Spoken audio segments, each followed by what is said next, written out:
চারিদিকে শুধু পানি আর পানি। চীনের উত্তর পূর্বাঞ্চল জুড়ে চলমান বন্যার এই চিত্রই বলে দেয় কোথায় গিয়ে ঠেকেছে ভয়াবহতার মাত্রা। ডুবে গেছে ঘরবাড়ি, তলিয়ে গেছে রাস্তাঘাট সহ বিস্তীর্ণ ফসলের মাঠ, প্লাবিত গোটা উত্তর পূর্বাঞ্চল। হেবেইয়ের পর নজিরবিহীন বন্যার পানি ঢুকে পড়েছে জিলিন ও হেইলংজিয়াং প্রদেশেও। আর এতে হুমকির মুখে পড়েছেন প্রদেশগুলোর কয়েক লাখ বাসিন্দা। পানিবন্দী হয়ে পড়েছেন হাজার হাজার মানুষ। চলছে উদ্ধার তৎপরতা।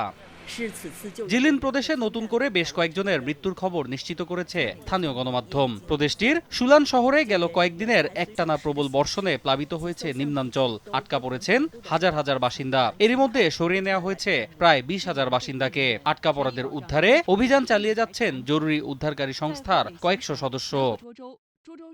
একই পরিস্থিতি হেইলংজিয়াংয়েও। অব্যাহত ভারী বৃষ্টিতে তলিয়ে গেছে শহরের রাস্তাঘাট, ঘরবাড়ি সহ অন্যান্য স্থাপনা। নতুন করে বন্যা কবলিত হয়েছেন 30,000-এরও বেশি বাসিন্দা। নষ্ট হয়েছে প্রায় 3,000 হেক্টর জমির ফসল। কর্তৃপক্ষ জানায়, প্রদেশটির চারপাশ দিয়ে বয়ে চলা 25টি নদীর পানি বিপদসীমার ওপর দিয়ে প্রবাহিত হচ্ছে। এতে যে কোনো সময় তলিয়ে যেতে পারে নদীর তীরবর্তী বিস্তীর্ণ অঞ্চল।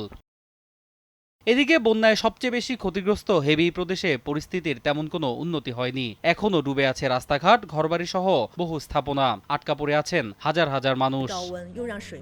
বৃষ্টিপাত অব্যাহত থাকায় ব্যাহত হচ্ছে উদ্ধার তৎপরতা। চলমানে বন্যায় প্রদেশটিতে এরই মধ্যে বেশ কয়েকজনের মৃত্যুর খবর নিশ্চিত করেছে কর্তৃপক্ষ। সেই সঙ্গে নিখোঁজ রয়েছেন আরো অনেকে। অন্যদিকে রাজধানী বেইজিং সহ আশপাশের অঞ্চলে বন্যা পরিস্থিতির কিছুটা উন্নতি হলেও এখনো পানির নিচে বেশিরভাগ এলাকা। চলছে উদ্ধার অভিযান।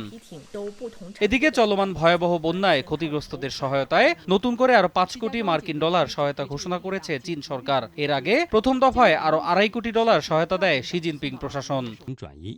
অন্যয় কর্মকার, সময় সংবাদ।